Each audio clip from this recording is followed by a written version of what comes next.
You're listening to Content Logistics, a podcast for B2B marketers looking to build a content engine that drives revenue. In each episode, Camille Trent interviews the marketers behind the best content marketing flywheels and uncovers the tactical aspects of content production, from first draft to first customer. Hello, and welcome to another episode of Content Logistics. I'm your host, Camille Trent, and this episode is brought to you by my good friends, Tristan and Justin over at Motion.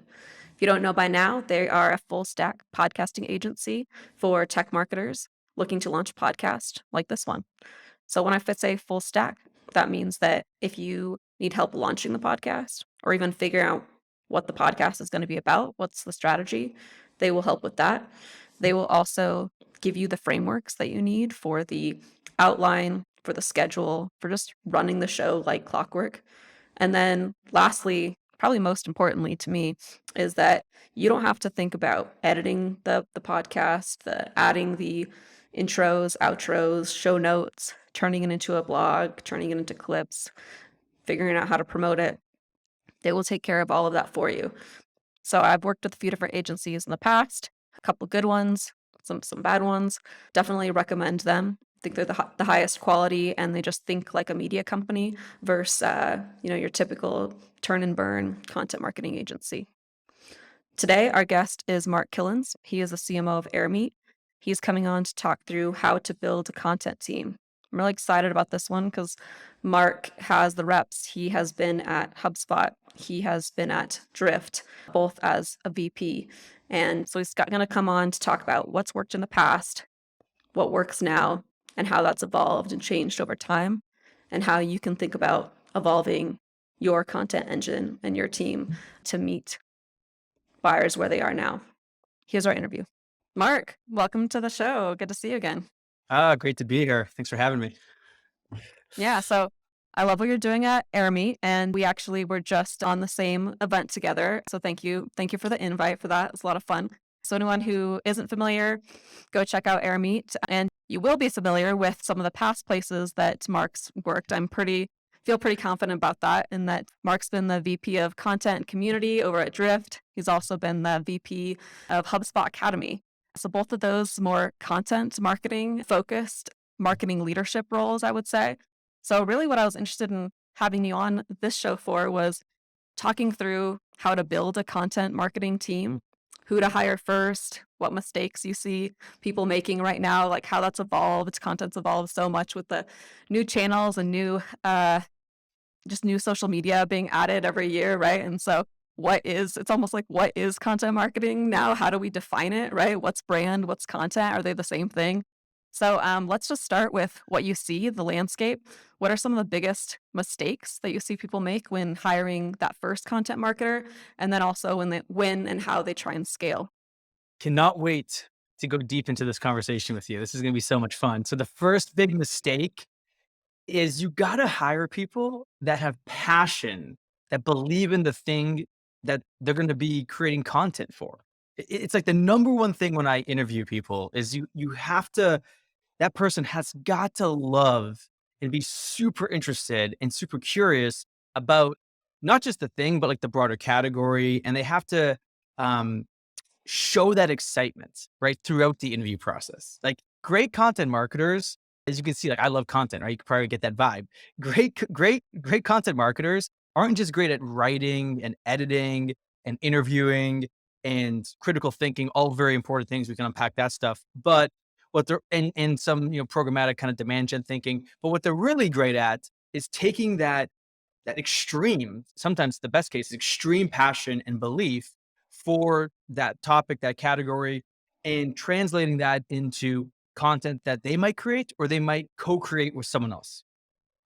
Yeah, that's great. And really like not what I expected, but it makes a lot of sense of like, are they passionate about, it sounds like the product and the industry are kind of like the two things that you look for, right? Like, is this like the space that they're supposed to be in? Because you're going to be writing about it. You're going to be creating content all day, every day about this, right? So like, you better love it or else you're going to burn out, right? So there's that aspect of it. And then do you also look for subject matter experts, or is it enough for them to love the topic and love the product? How do you think about that?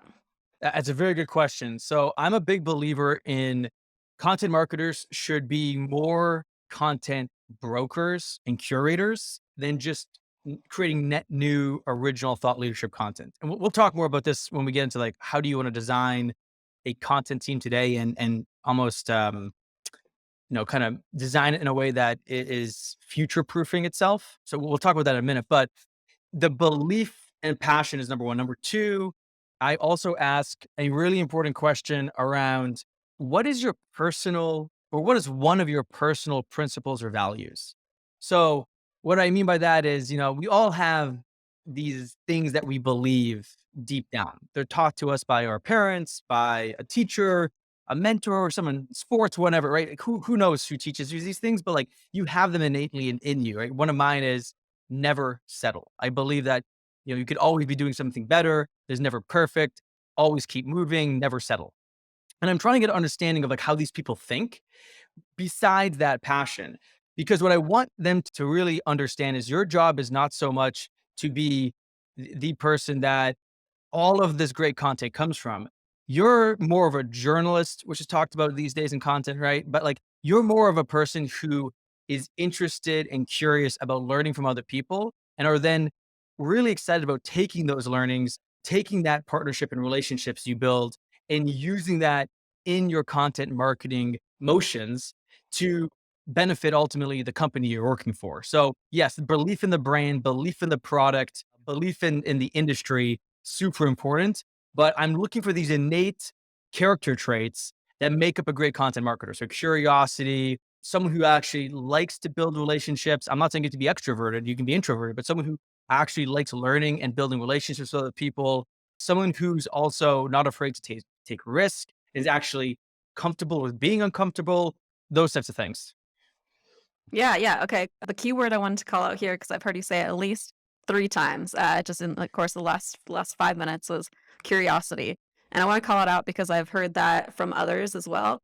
And the first thing I thought of as you were saying it was like Devin Reed shared a story the other day. So for anyone who doesn't know, Devin Reed, head of content Gong, now head of content Clary. Yeah, big props to him. He talked one time about how he applied for the content marketing job. Not sure if it was posted or if it was just like a initial thing that he presented to Udi, but he was basically told like, oh no, you don't have enough curiosity, right? Or you're not curious enough or something for content marketing, right?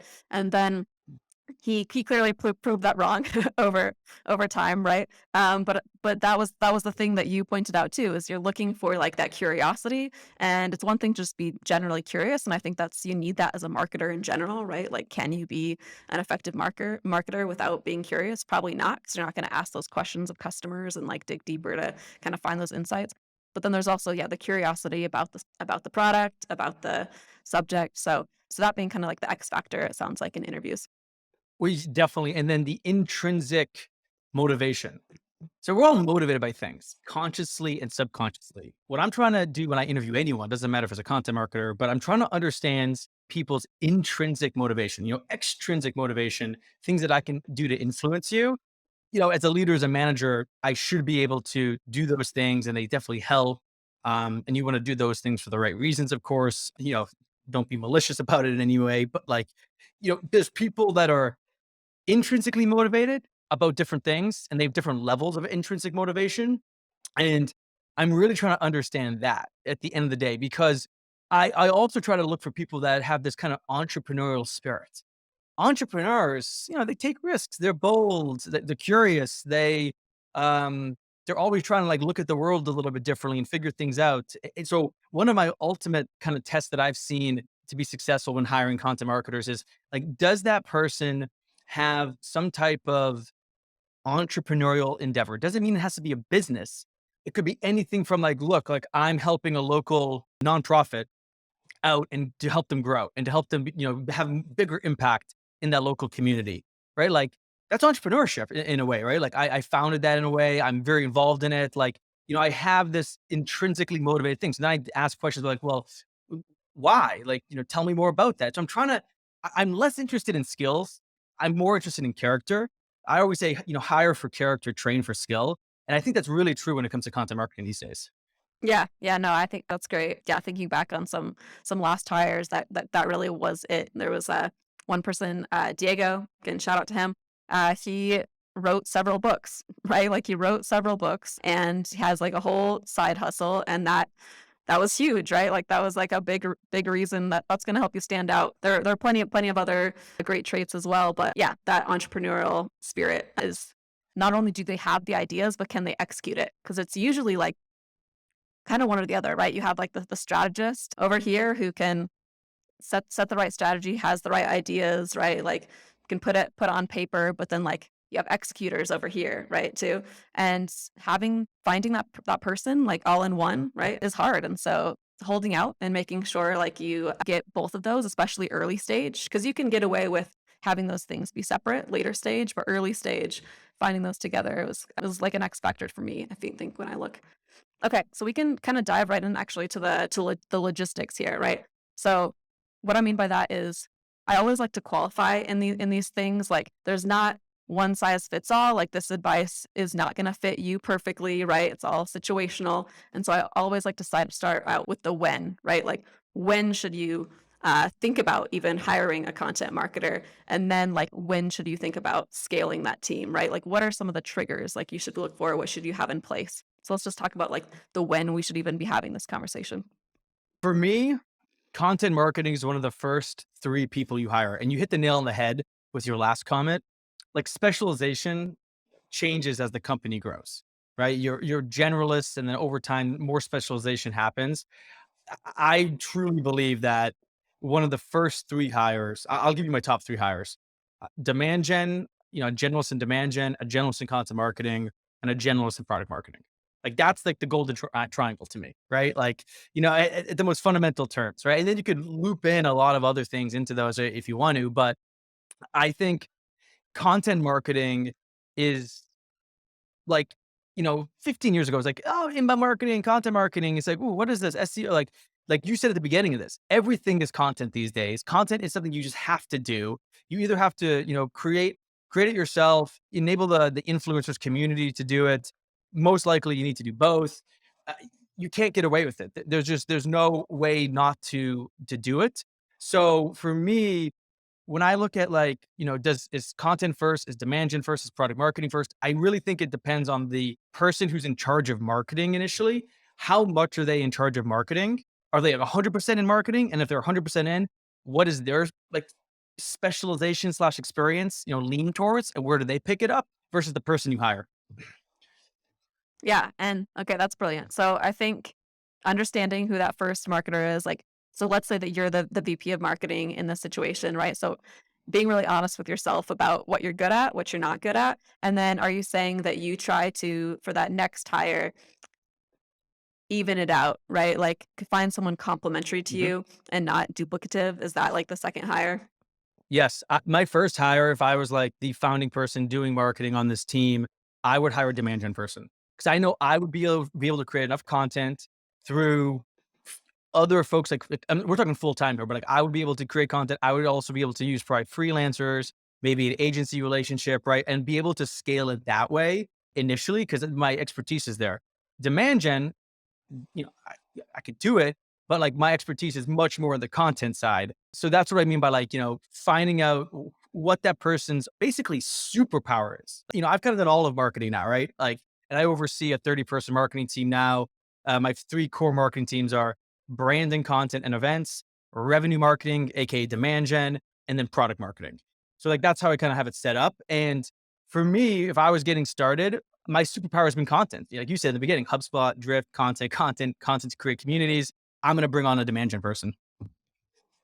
Yeah, awesome. Okay, so product marketing though. So where do you feel like that fits Ooh. in? Is that something that again, like you feel like early stage you can own, or that's like a close second hire? How do you think about like content and product and where they play together? Oh, that's such a good question. I always say the best content marketers are great product marketers. So like on my team right now, I have like 3 or 4 great product marketers. We're actually looking to hire 2 or 3 more people. So if you're doing product marketing and listening, like let me know. But I actually don't have, that's the only leadership position, like director, senior director, and VP like that I don't have on my team right now. I'm the de facto product marketing leader. And we're a Series B company. Given where we are in the transition we're making from like chapter 1 of our company to chapter 2, I actually think it's best that the CMO, me being, that person, is the product marketing leader. So again, goes back to skill set. I always thought that I was pretty decent at product marketing, had this content background. I always thought product and content marketing go like hand in hand. You have to have that holistic viewpoint. So I would bring in a product marketer because I want to have three people ideally. I always love like the rule of three. So I would have, a demand gen person and a product marketer.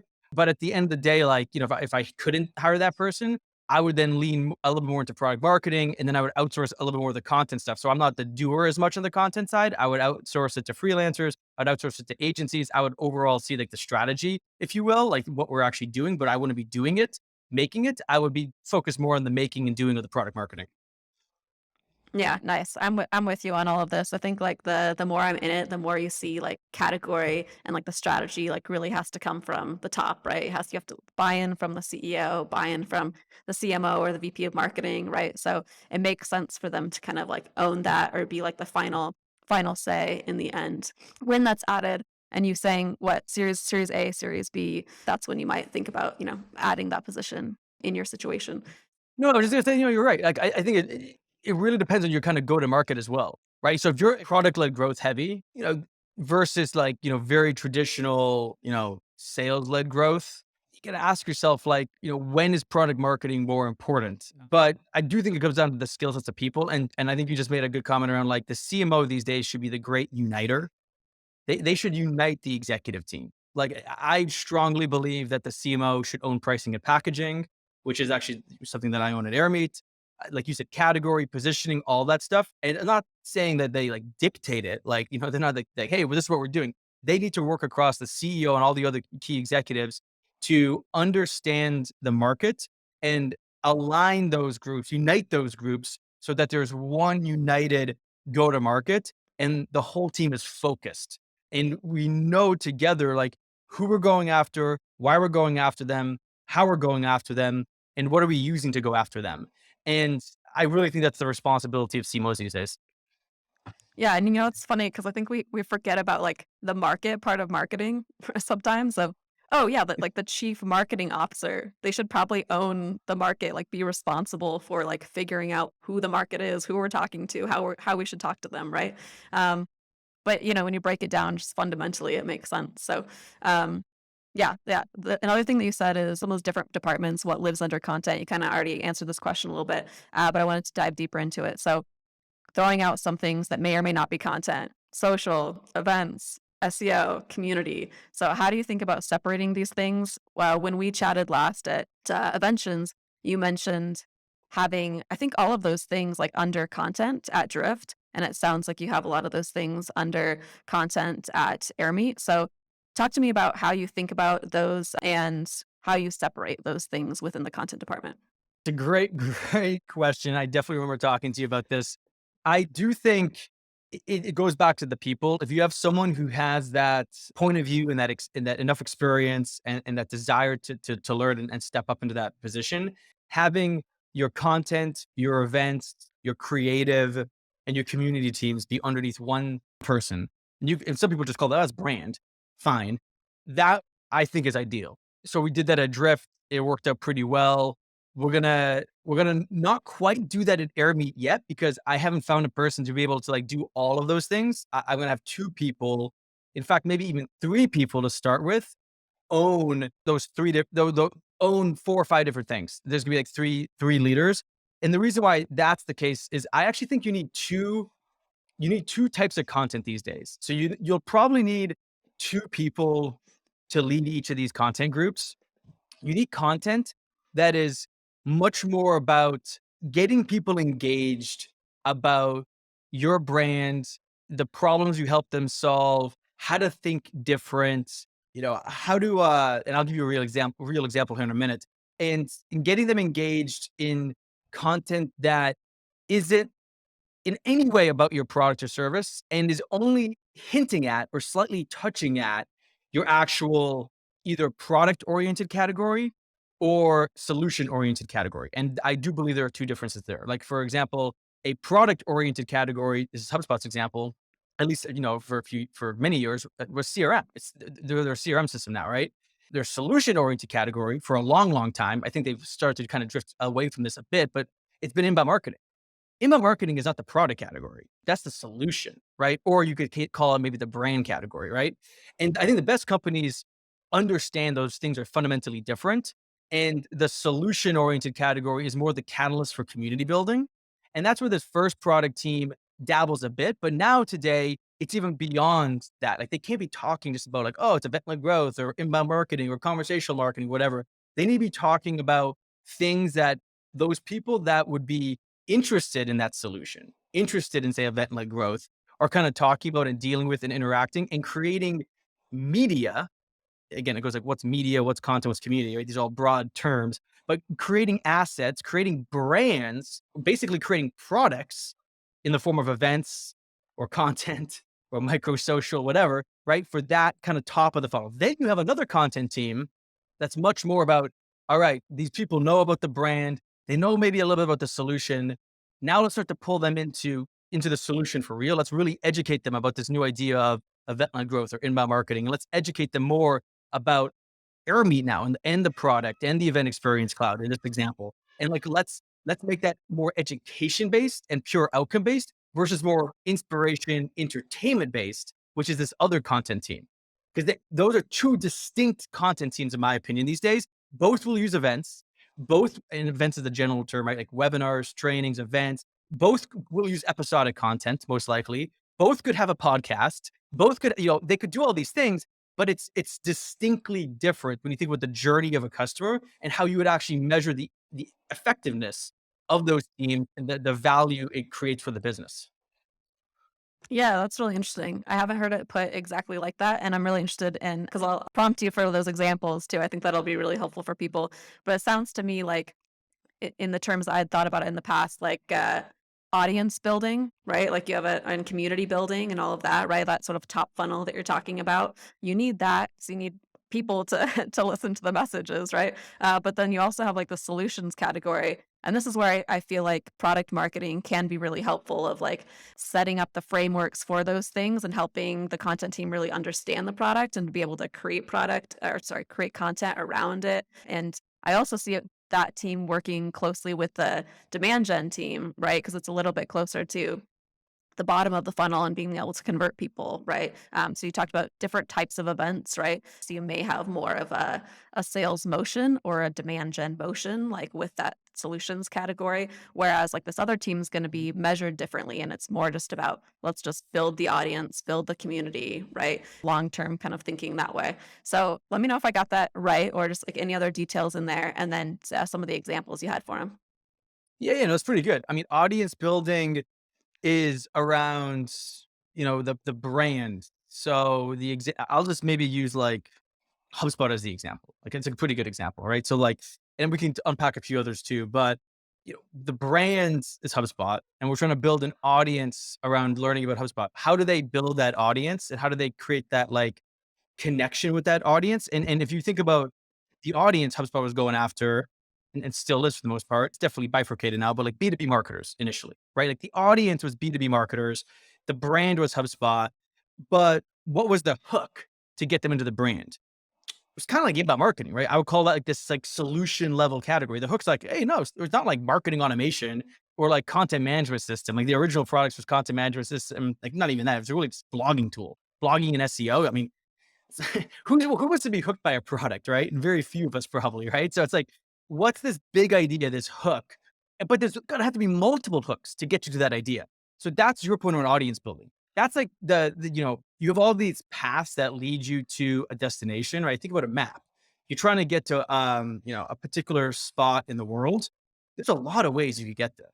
And that's how this team, this first team we're talking about, has to kind of think. What are the different ways, the hooks, the offers, these different like mini, brands that you could build, within your portfolio of content and experiences. I think the folks at Profitwell, now Paddle, did this well. Gong, has done this well. You're creating mini kind of brands that pull people in, and then you're like, okay, revenue intelligence. What's revenue intelligence? You start to connect the dots together, right?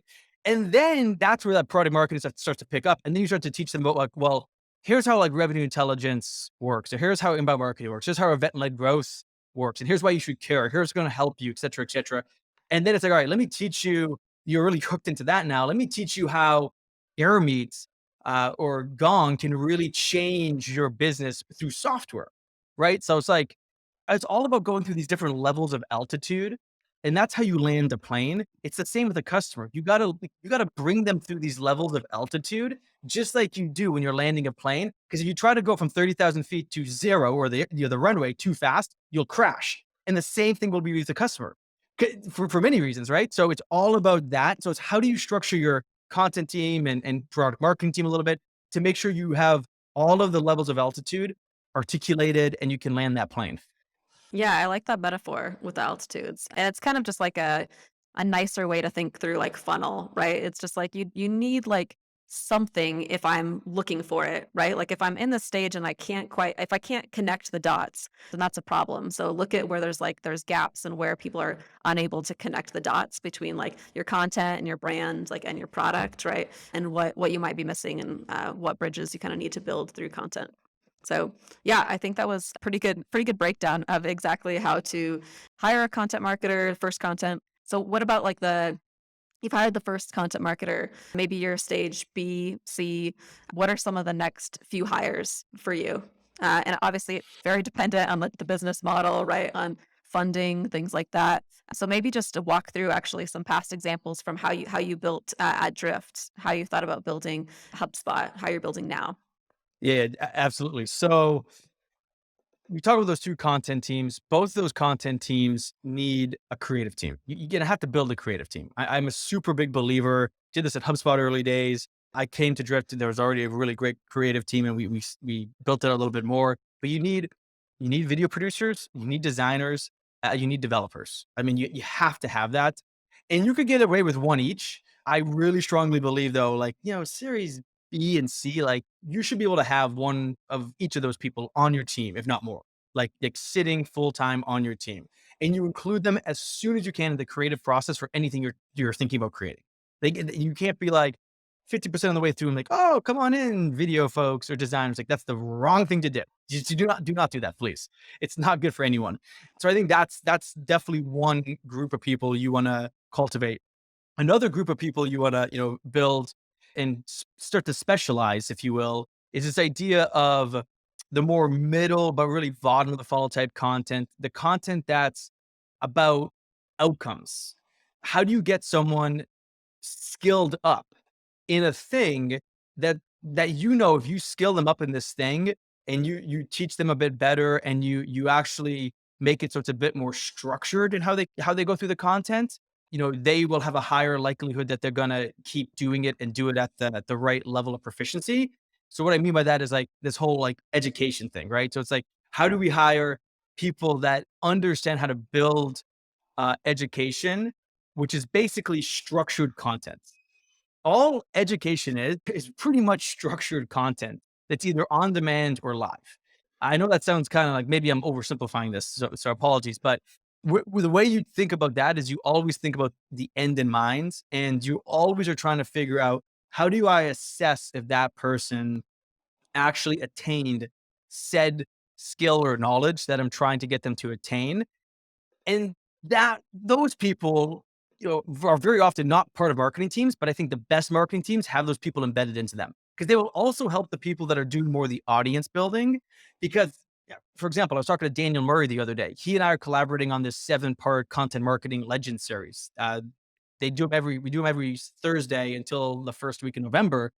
And one of the things that we did is we didn't do the best job of it, but before, he interviews all these people, we're building like a backwards plan. Like, how are we trying to structure this more media centric live interview that happens on LinkedIn and Airmeet, so that after that happens, we can use the content in a way, in other formats that will make sense, right? And that like, if someone goes through all 7 classes, that's more on demand, it will make it more digestible, will make it easier to view, that ultimately they will really up their content game.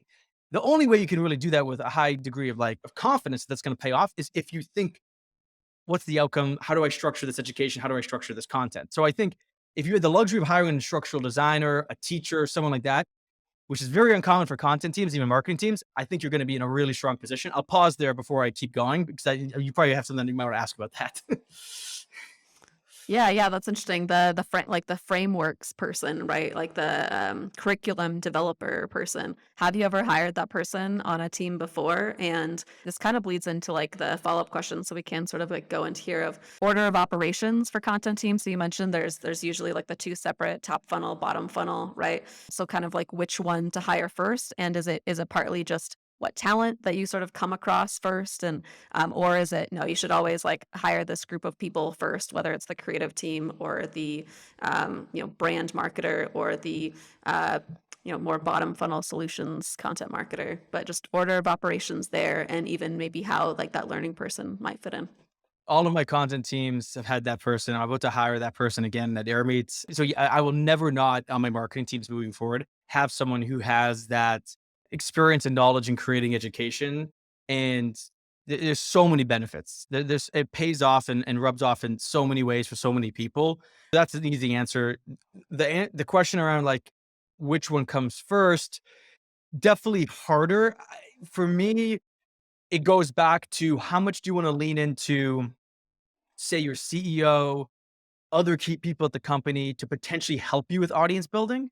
If they have the time to do some of the making, to do some of that engagement, to do like a live show every week or two, and then you're taking, you being the content person, that content and repurposing it, repackaging it, repositioning it, etc. Then yeah, you might be able to get away with doing more, solution, mid to bottom of the funnel type content because you have other content creators, like a good content, broker would do. You broker these relationships and you get these other people to help you, right? If you will, and you do that partnership. But it really depends on how much that is going on. And I believe one of the best ways to partner on content now is to do this like kind of partner led motion. There's this thing that Jared Fuller is talking a lot more about through Partner Hacker. All of these different go-to-market motions, content-led, aka inbound marketing, event-led, product-led, sales-led, more traditional outbound, all of these different like go-to-market, motions, I fundamentally think need to have an overlay of like partner-led because all of them should be done with other people and or businesses. Like it's the only way I've operated at HubSpot and Drift and now at Airmeets. If you're not partnering with multiple people and brands to build that audience, it's just going to be so much harder. It's like pushing a rock up a hill, right? Versus if you have multiple people pushing that rock up the hill with you, it's going to be a lot easier. Yeah. And I think about this as integrated like partner and like content marketing as part of the strategy. So like you have distribution built in already because like you have partners that are like helping you distribute, right? You kind of like you have like another content marketing talent like helping you through, that's like the partners and the community. The nice thing about partners that I realized a little bit too late was you have distribution kind of built in, right? So you're just able to focus on like the quality of the content, working with them to get the subject matter expertise. And if you don't have that in-house subject matter expertise, partners can help with that, right? Like you can tap into partners and then also the community, right? And you can think more about influencer marketing, right? Like partner marketing to me like doesn't have to be that like stodgy and old school. Like it doesn't have to be a brand. It can be a person, right? And so rethinking that, be like, who do I want to work with? Who's already like shares our mission and values? And then leaning into that person to help create the content and distribute the content just makes your life a lot easier. So bring that person in sooner or that program in sooner rather than later is important. And so follow-up question though, is this a role? Like, should there be should this be like the community content marketer or the partner marketer, or is this living at the top? Is this like the CMO's job typically? That's a great question. I think it's both. I actually think it should be kind of a part of everyone's just like remit, which is, hey, you should always be looking for ways we could partner better with people and brands. So don't, that's definitely what we're, I guess, one aspect of the culture on the marketing team at Airmeet. But there ideally is someone. And this is probably more Series C, to have a full time, but like that person's also probably supporting, any type of maybe strategic alliance you have, tech alliance you have. they're working a little bit broader in terms of how do we activate these partnerships from maybe a demand standpoint, a programmatic standpoint. That's not just content. So not maybe just content and co-marketing. Maybe it's even bridging that gap to co-selling, things like that. Short answer is yeah. If you could have one of those folks on your team, it's definitely pays a lot of dividends. Nice. Okay, so applying this to Airmeet, what does your marketing team look like today, and what does the content department within that look like? So it's about to change. We're gonna about to have our first like full-time director of content join very soon. Right now, content is part of events, brands, community. What we've decided though is we're gonna break those two things out for right now. We're gonna have creative brand events be a team, and we're gonna have content education and community be a team. And then we basically have revenue marketing, which is two facets. One is like digital, channels, digital marketing, marketing ops, PLG, and the other one is really life cycle, ABM, enterprise field marketing. So there's two kind of, groups in revenue marketing, and then there's two groups in product marketing, which is the go-to-market product marketing team that's helping bring products to market. And then there's the enablement, voice of customer type team in product marketing as well. So in three of these organizations, brand, revenue marketing, product marketing, there's each two different kind of core teams within them. So there's 6 total. Nice. I love that. Thank you for breaking that down. I feel like everyone just wants to see, like, show me your org chart, right? Like, what are you doing? And then I just want to, caveat for people, that doesn't mean like copy and paste, for your company. It's all about stage, like, where you have talent, right? Like, what way are you building, right? You're leaning heavy into demand, brand, what is it? But I think having a starting place for people is going to be helpful. So I think it's a good way to sort of wrap up. Really appreciate you coming on and going deep here into, exactly how to think about content and where to plug people in, when, why, how, all of it. So any last words, like anything you wanted to cover, we didn't cover? It was awesome being on the show. Thank you so much. Thank you. Okay. Last thing then, where can people find you? Just Google my name, Mark Kilens, LinkedIn, Twitter. I'll respond to everything. Yeah. Hope to talk to you on one of those channels. Sweet. Thank you, Mark. Talk soon. Thank you. Bye, everyone. Thanks for listening to Content Logistics. This episode was produced by Motion, a done-for-you B2B podcasting agency for busy marketers. If you liked what you heard, please follow the show on Apple, Spotify, or wherever you listen to your favorite podcasts.